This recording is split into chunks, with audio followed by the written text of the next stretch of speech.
Eu acho bonitinho quando eu chego no laboratório de indústria que o pessoal já tem a bancada das fraudes.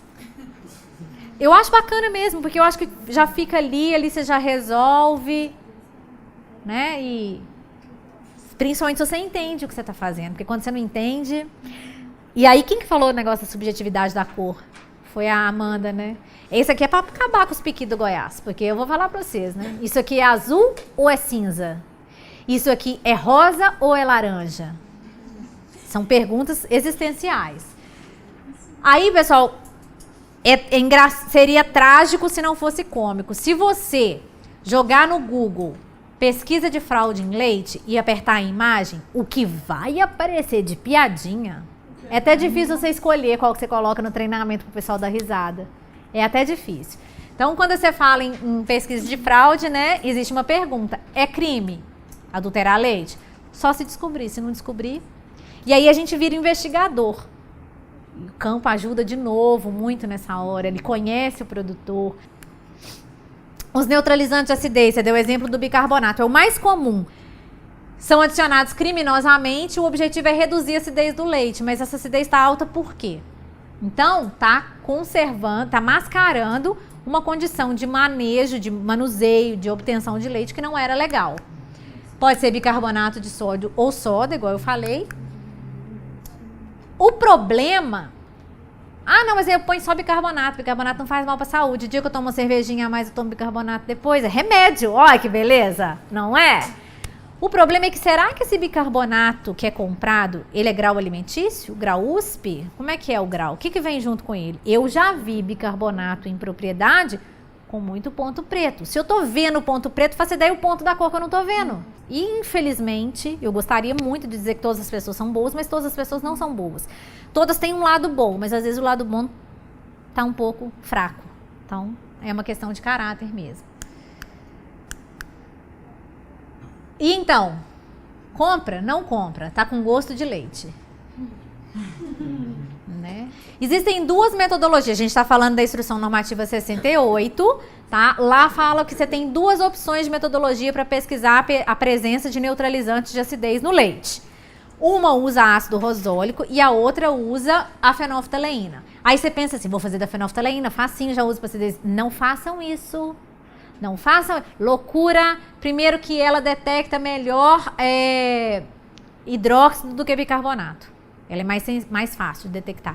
Segundo que o trem que aquece, esfria, acidifica, neutraliza. Nossa, ninguém merece. Tipo, esconder no escuro. Não tem esconder no escuro, mas é enjoado igual.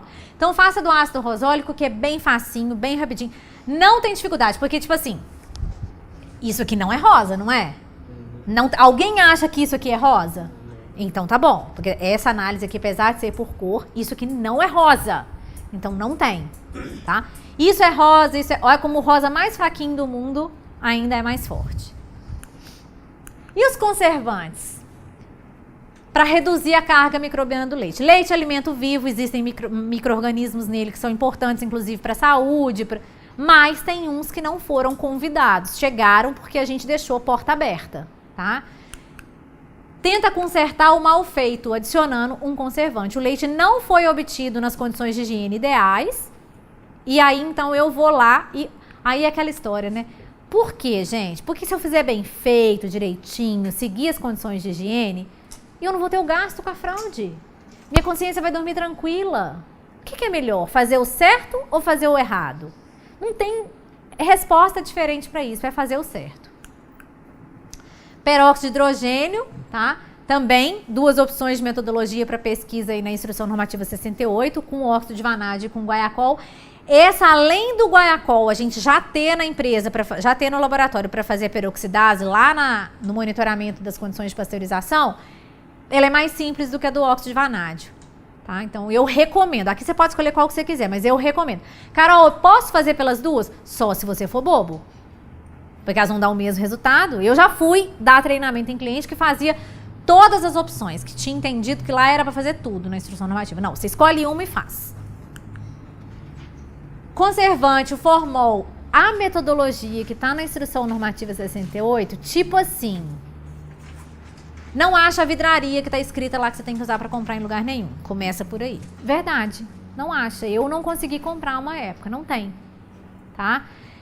Dá pra você fazer, tem uma parte de destilação, dá pra você fazer no de proteína. Todo mundo aqui tem analisador, tem conjunto de Kido para analisar proteína, não tem, gente?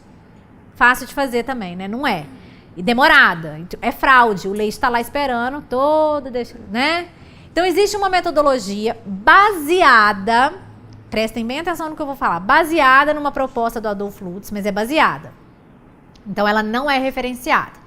Para você fazer periodicamente, dá para usar, tá? Com fluoroglucina, dá para você fazer. Mas eu recomendo que você valide fraude na concentração, que é a metodologia mínima, que é a sensibilidade do método, e valide isso periodicamente ali no seu laboratório. Como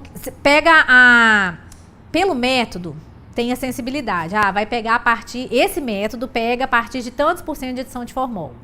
Como você, nesse método adaptado, você está suprimindo uma etapa, que seria uma destilação ali, você então pega um leite genuíno e coloca na concentração mínima que o método ia pegar. E faz. Se pega, com a metodologia adaptada, se pegar, ela está validada. E aí você registra isso que você mostra que você fez. Uma vez só que você fizer. Vai funcionar, mas é porque você tem que ter o seu. Se você quiser tirar foto, fazer um dossiê, é legal. Doroteia, como está grande teu neto? Que neto que nada. É o meu marido, é que ele só toma leite com formol. Na verdade, tipo assim, leite com formol, leite com água oxigenada, se tivesse algum benefício do tipo manter a pele jovem, reduzir o número de vezes que a gente precisa fazer a raiz do cabelo, né? Mas não rola. Nem isso. E os reconstituintes de densidade, pessoal? São adicionados com péssimas intenções, mascarar a fraude por aguagem. Então a pessoa, ela peca 2 vezes, ela põe água e põe alguma coisa para tampar que tem água. Loucura, né? As pessoas são capazes de coisas, né? Bem doidas. Faz render o serviço da vaca. A vaca produziu pouco leite, então vou dar uma incrementada. A culpa é de quem mesmo, gente? Sempre da vaca. Ou do laboratório, né? Também. A gente é... Eu acho que é por isso que a gente tem dó da vaca, porque a gente se identifica, porque ou a culpa é do laboratório ou é da vaca, então... Açúcar, esqueceram dela na Instrução Normativa 68. Aí falaram pra gente assim, pode usar, que tá lá na portaria 1 de 1981. Tá? Mas funciona, tá? Você usa ácido clorídrico, PA, e a ressorcina. Eu vi já método que não usa ressorcina, e aí dá maior dúvida, porque dependendo do teor de lactose do leite, fica mais escuro ou mais claro, é ruinzinho, eu já vi. Então usa ressorcina, que fica esse rosinha bem simpático.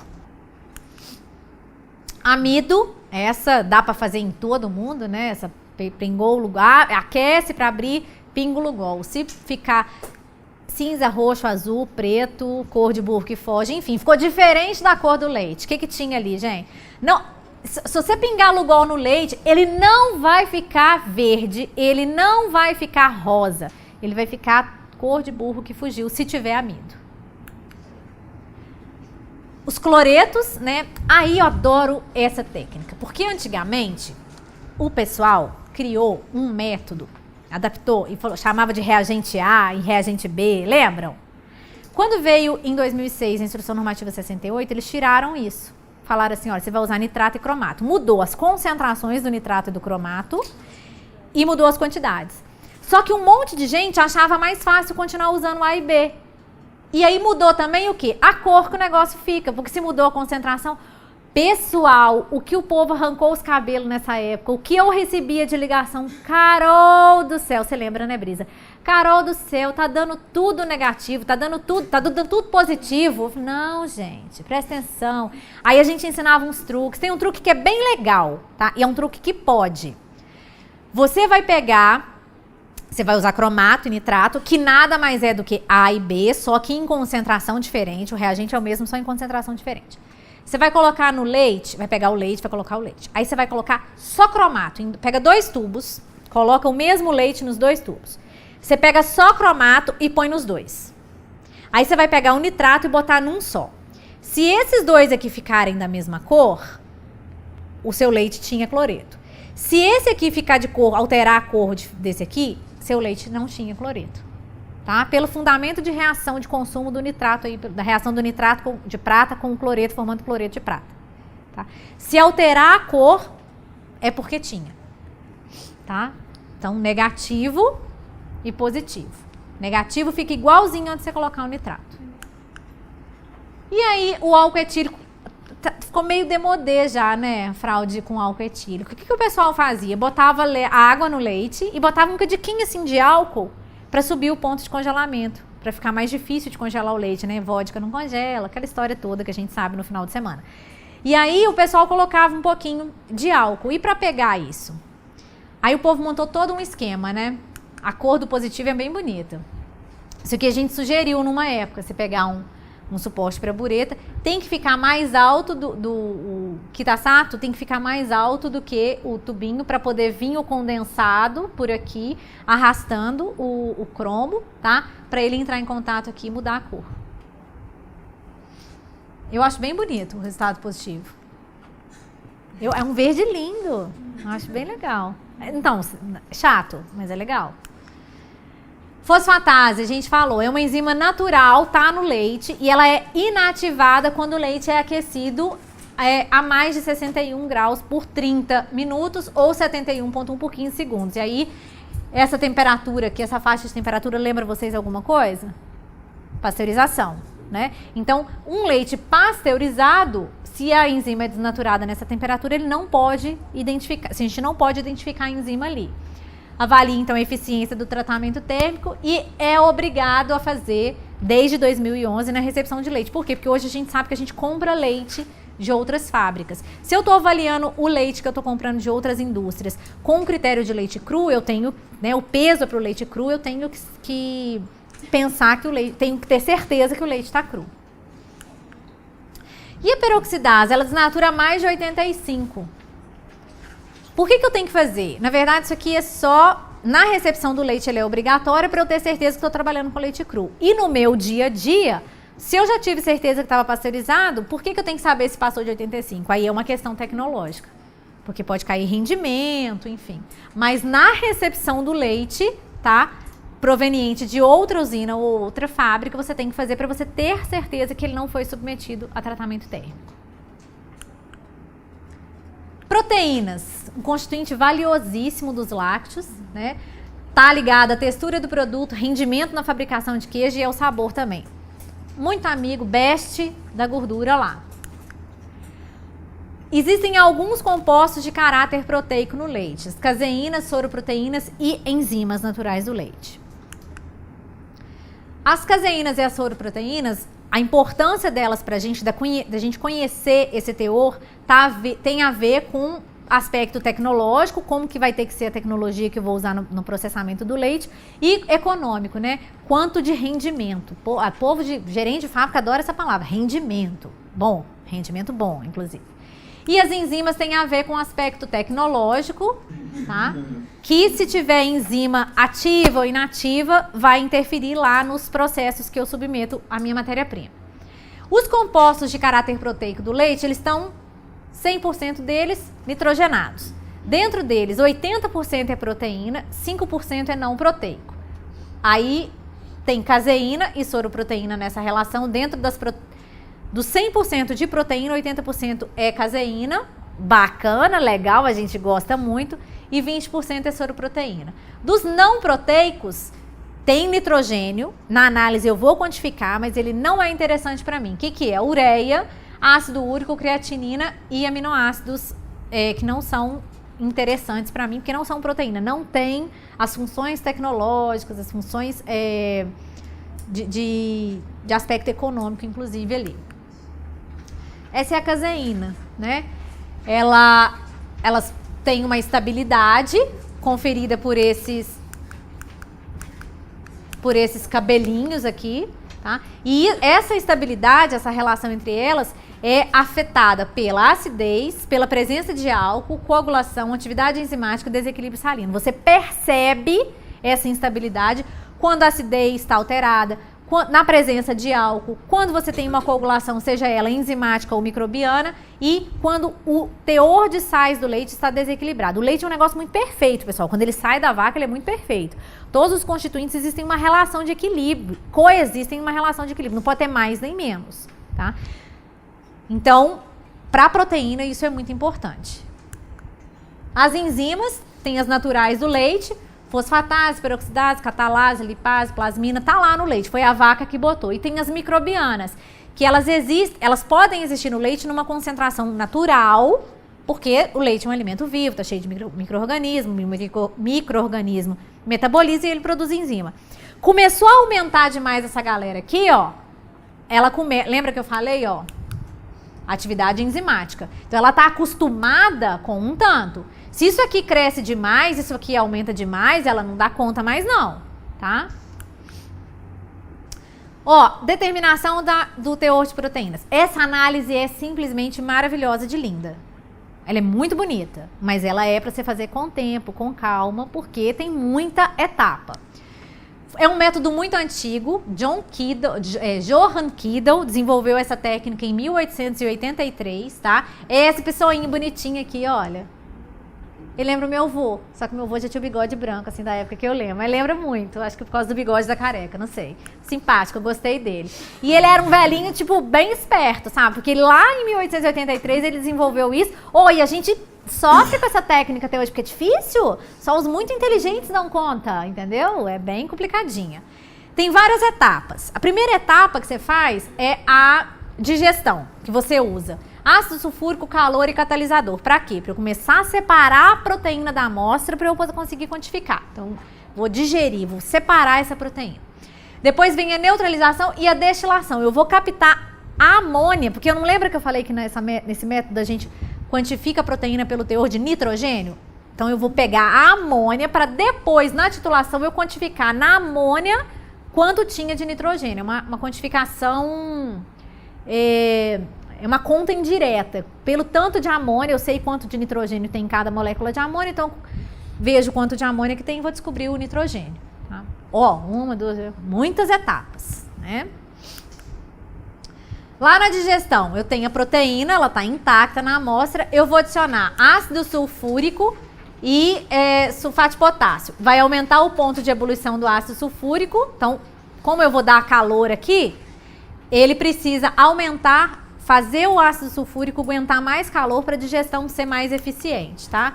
E esse sulfato de cobre aqui acelera a oxidação da matéria orgânica. Então, todo mundo tem função, não dá para adaptar. Essa pastilha aqui custa um pouquinho cara, mas não dá para não fazer com ela, tá? Tem que usar. No final, eu vou ter o quê? Sulfato de amônio. Ó, comecei a separar quem eu quero quantificar aqui, tá? Então, aqui dentro, depois que eu faço a digestão, o calor acontece aqui dentro, aqui eu tenho sulfato de amônio nos meus tubos. Aí eu vou pegar o meu tubo, tá? Vou neutralizar, adicionar hidróxido de sódio. Aí na hora que eu neutralizar, ele vai liberar amônia. Facinho, tô facilitando, tô começando a facilitar, tô destilando, né? Destilar o veneno, vamos destilar a amônia aqui pra gente conseguir quantificar só ela. Aí eu adiciono o ácido bórico aqui pra eu ter borato de amônio, que é pra ter cor. Importante ter cor depois, tá? Cor que fala tudo. Então eu coloco aqui dentro o meu tubo que tinha sulfato de amônio, começa a produzir um aquecimento aqui, ele vai destilando, descendo aqui e ele vai ser captado aqui dentro desse Erlenmeyer. Fica azulzinho, bem lindo. Aí aquela cor lá, eu vou adicionar, vou titular contra ácido clorídrico e aí eu vou conseguir separar cloreto de amônio, consigo quantificar quanto de cloreto de amônio que eu formei. E aí, ó, no borato de amônio tá assim, ele vai ficar rosa assim, cloreto de amônio. É coisa mais linda do mundo, mas demora. Mas ela é muito bonita. Essa eu vou falar pra vocês que, tipo, eu faço 3 turnos fazendo ela, porque eu gosto. Ela é muito bonita. Mas ela é custosa.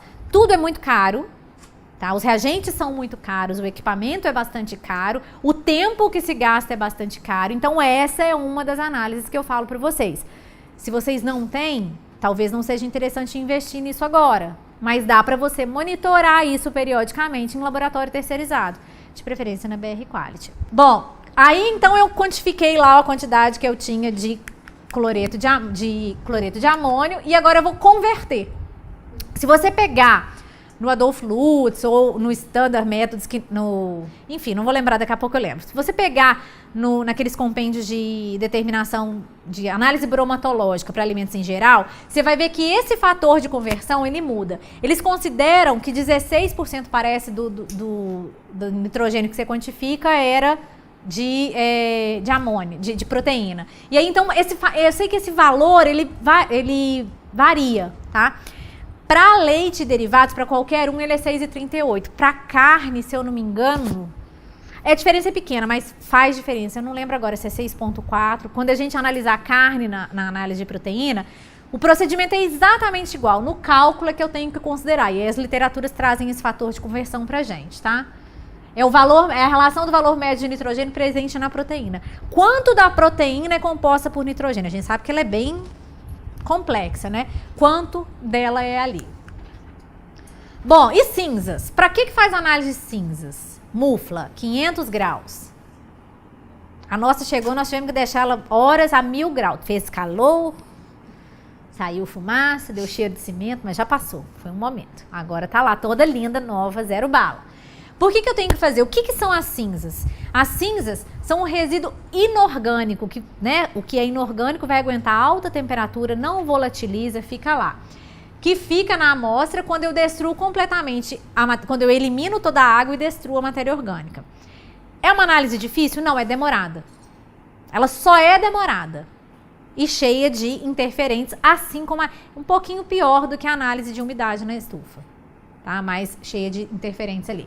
Então, eu tenho a amostra num cadinho, tá? Eu incinero essa amostra, elimino água e compostos orgânicos. O que vai sobrar no cadinho, para mim, é cinzas. E eu faço isso de maneira gravimétrica. Por que essa análise de cinzas é importante? Porque é o primeiro passo para você conseguir ter uma noção de como que estão os minerais. Sódio, por exemplo. Tem muita gente que controla o teor de cinzas de queijos para saber se o sódio pode estar aumentando ou diminuindo. É um método indireto, porque dá para você fazer análise de sódio, quantificar sódio. Mas às vezes ainda é mais fácil, principalmente quem já tem a mufla, fazer isso. Você tem uma noção. Claro que se está aumentando as cinzas, está aumentando o sódio? Não, pode estar aumentando outros minerais também. Tá? Mas se você tem um estudo do teor de sódio dos seus produtos correlacionado com o valor de cinzas, sabe a referência que você começa a estabelecer internamente? E aí você não tem condição de fazer análise de sódio toda vez. Difícil o laboratório que faz, custa mais caro do que uma análise de cinzas, enfim. E aí você vai monitorando, opa, minhas cinzas alteraram consideravelmente, eu vou mandar analisar o sódio. Nesse momento eu vou mandar analisar o sódio para ver se eu consegui uma redução, se teve alguma alteração. Tá? Para produto bastante formulado, isso é bem importante. Para queijos, teor de sal que eu coloquei, só. Tá? Mas para outros produtos isso é importante. Etapas. Primeira etapa.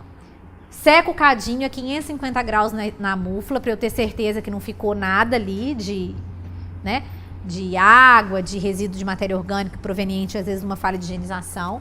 30 minutos dentro da mufla eu ponho para esfriar no dessecador e aí depois eu peso e anoto, registro como massa 1. Esse valor aqui, que é o peso do cadinho, M1 é peso do cadinho, é importante para mim daqui a pouco.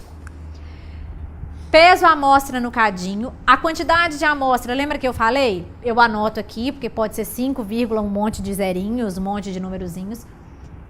Queimo na chama para secar mais rápido, ou você pode colocar na estufa também, tá? Dá as duas opções a metodologia da Instrução Normativa 68. Mas você pode queimar para sair, porque se queimar a matéria orgânica aqui não tem problema, tá? Quando você vai fazer extrato seco, você não pode fazer isso, porque você pode perder outras coisas, oxidação de matéria orgânica. Aqui não tem problema, porque depois ela vai ser mais quente ainda durante 3 horas. 3 horas depois eu esfrio, tá? E aí, se as cinzas estiverem clarinhas, depois de esfriar, eu peso e anoto como M3. Se a cinza estiver escura, eu vou adicionar água ou hidróxido, voltar na estufa, e aí tem que ser estufa, voltar na mufla pelo mesmo tempo, para depois dessecador, para depois pesar. Tá? A cinza tem que ficar branquinha, pessoal. Se tiver coisa escura, ainda tem matéria orgânica. Tá? E aí você tem que eliminar. Aí você dilui ela. O peróxido é bacana nisso aí. Primeiro que ele vai secar mais rápido aqui nessa etapa, tá? E ele ajuda a clarear. Aí tem a formulinha, né? O M3, que é o peso final, menos o peso do cadinho, dividido pelo peso da amostra, menos o peso do cadinho também. Às vezes, se você registrar, nem precisa. Vezes 100, pra você saber o percentual de cinzas, tá? E aí, as cinzas são ricas em, para laticínio, pra gente, cálcio, potássio, ferro. A gente sabe que nós somos meio pobrinho, né, gente? Leite não tem muito ferro, não. Precisa dar uma coisa. Sódio e só. O enxofre também vai dar, mas menos, não é tão importante pra gente. Mas sódio, potássio e cálcio, show de bola aí. Dá pra ter uma noção, tá?